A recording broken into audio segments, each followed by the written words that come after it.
Imagine a 150-ton steel machine cruising at 34,000 feet, perfectly level and silent, while inside, 121 people sit as still as statues. They aren't sleeping. They are ghosts in a pressurized tomb, flying on a path to nowhere while the world watches in horror from the ground.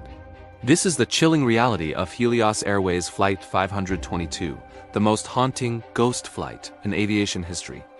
On August 14, 2005, a Boeing 737 departed Larnaca, Cyprus bound for Athens. To the passengers, it was a routine holiday flight. To the pilots, it was a technical puzzle they would never solve. It all started with a single, tiny switch on the overhead panel. The night before, engineers had conducted a pressure leak test. To do this, they turned the cabin pressurization system from auto to manual. Crucially, they forgot to flip it back. As the plane climbed the next morning, the auto system didn't kick in. The air inside the cabin became thinner and thinner, but because the process was gradual, the effects were invisible.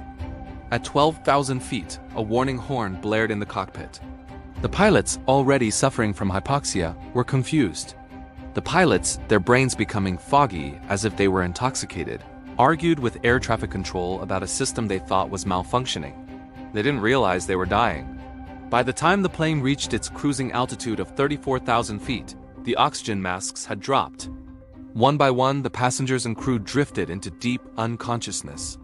In the cockpit, the pilots slumped over their controls, totally incapacitated.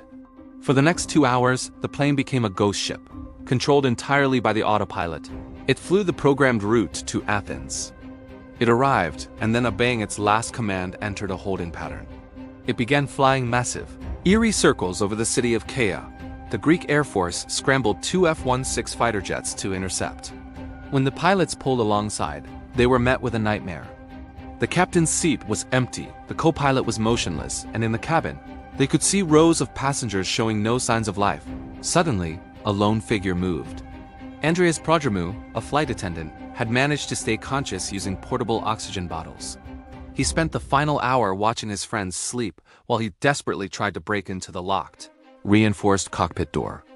He finally succeeded in the flight's final minutes. The F-16 pilots watched as Prodromou sat in the captain's seat and feebly waved. He tried to take control, but it was too late. The engines flamed out from fuel exhaustion. Gravity finally took hold. The ghost plane crashed into the hills near Grammatico. There were no survivors. A tragic end to an impossible flight. This mystery reminds us that the line between a miracle of technology and a tragic prison is often just a single, forgotten switch. Enjoying these aviation mysteries? Join our community at Boarding Gate 28 for more. Hit that subscribe button and turn on notifications.